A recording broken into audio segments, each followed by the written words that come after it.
Hi, my name's Jane O'Halloran, founder of Anxiety Escape the Cage. Welcome to this live video. It's good to see you this morning. Today I want to talk about how we can struggle with relationships, friendships, personal relationships, and how, we can feel really unloved. And that's a place where you feel quite alone. And I know what it's like. I've been there. I've been in that place where I just haven't been able to, I've just felt unloved, basically. And, it's like no matter how much people do love you, or no matter what they think about you, you never, or I never actually felt that love. I never felt loved by people because love has to touch you. Love has to touch you. You have to feel it. You have to feel that love. Otherwise, it's meaningless. And what I realized was that I didn't consider myself deserving or worthy of love from other people or for myself. Come to that. That's the main thing is loving ourselves. And I just didn't feel I deserved any of that. And so why would I let it in if I didn't deserve it? It's like it doesn't seem right. There's a sense of justice. Well, I jolly well don't deserve this love, so I'm gonna make sure that I don't get it. And it's like you can put up a shield around you because you're doing everything you can subconsciously to not let that love in because you just feel you don't deserve it. So why would you let it in? And the way that plays out, it tends to, hi Kasia, it tends to play out in a practical way, in the way that we sabotage our relationships, we sabotage ourselves, we push people away, we perhaps choose relationships in the first place that aren't serving us. So it's like, on one level, we so much want that love. We want to feel loved, and we're looking for love and from people, from all these places. But when subconsciously you have a deep belief that you're not deserving of that love, that you're not worthy of that love, then your subconscious or your unconscious mind is going to do everything it can to push it away, to stop it happening. So you are kind of at the mercy of this unconscious programming that's saying, you don't deserve that love. So you will push people away. And it's this dynamic of when you don't realize what's going on. When you realize what's going on, it's really quite empowering because at least you kind of start to know what's happening and you start to think, okay, then, I can see what's happening now. What do I do? I need to change this. But at least you can see what's happening.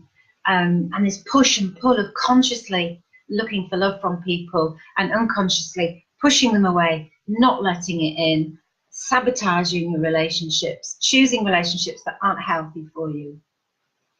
And so, yeah, I mean, that's what it's about, really, realizing that first step, realizing what it's about. And for me, God, when I realized what was going on, I was like, well, I decided that I'm not worthy of love, and how crazy is that? But you know what? That decision often is made when we're small, when we're children, and it's made often on the scantiest of evidence. But as a child, you kind of, the way you see life, you don't quite understand what's going on. And the people around you, they're maybe doing their best, maybe they're not, I don't know. But whatever the situation is, you decide, you make that decision that you're not lovable, you're not worthy of love, based on, like I say, the scantiest of evidence, or based on a faulty perception of what's happening. So for me, and I've talked about this before, when I was quite young, my brother was born, and my mother was quite depressed, and she was doing her best, and you know, my brother took a lot of energy from her, and you know, as a young child, my kind of response to that was, well, obviously I'm not lovable, you know.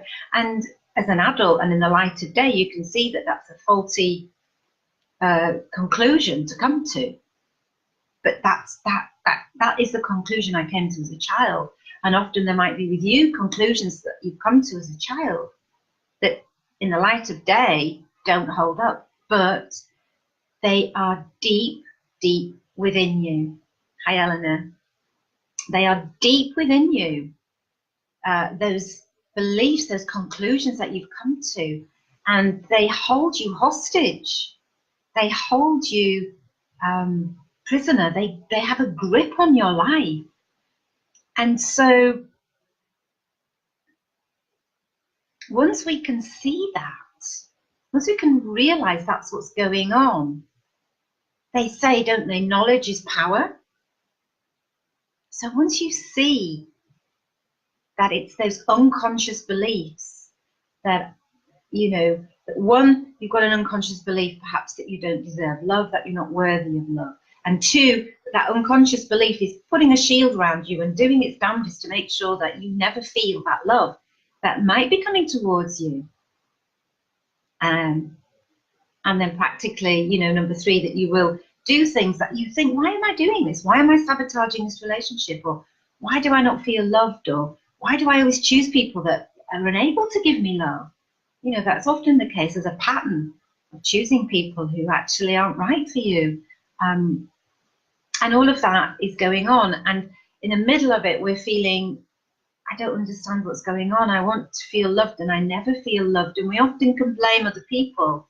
It's like, well, that person can't give me love, or they don't show love, or nobody cares about me. You know, why is it that I can't get love from people, or connect with people, or, you know, get close friendships with people?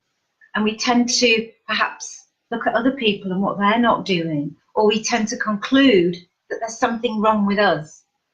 You know, the conclusion is there's something wrong with us. And we look at other people and we think, well, they can do it, not knowing, of course, what's going on in their minds or their lives. But we compare ourselves, they can do it, but actually there's something wrong with me. And you know what? There is nothing wrong with you. There really is nothing other than that faulty programming that you've picked up as a child that's working against you the whole time. That's all it is. And so that's what it is. It's about getting to those deeper layers and releasing that programming and creating a new program. And I talk about, you know, in the program that I use with people to help people recover, I talk about, you know, how it's a bit like if you walk across a piece of grass over and over again, you create a pathway, you keep walking on it, and you create a deep groove. And these are the deep grooves that we have deep within us. And the only way to change that is to start to walk a different path. And it's hard at first because the grass might be long and there might be thorns and nettles, and it's like, but this path is so much easier to walk down. It's familiar, it's comfortable, it's easy, but yet it's not taking you anywhere. That path isn't taking you to the place you want to be. And so we have to start this new path. And gradually we create this new path that is serving us. It might feel difficult at first, but that path is the path that's serving you. And the other path will gradually, the grass will grow over. And so, you know, perhaps you need a guide on this new path, because doing it on your own can be quite difficult. And it's like, I'm not really sure where I'm going, and perhaps that path is a bit dark, and I need someone to help me shine a light on that new path and help me and guide me and encourage me and hold my hand, or maybe push me a little bit and go, go on, yes, you can do it. Because that happened to me. I had somebody that was like, yes, you can do it, go on, pushing me a little bit, even when I was like, oh, I don't know about this path, it's a bit scary, it's a bit unfamiliar.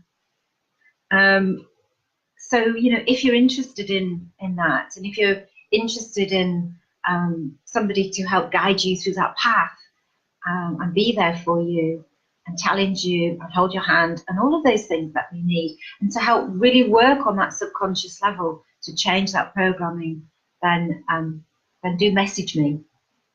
And yeah, we can, you know, get on a call and see. There's no obligation.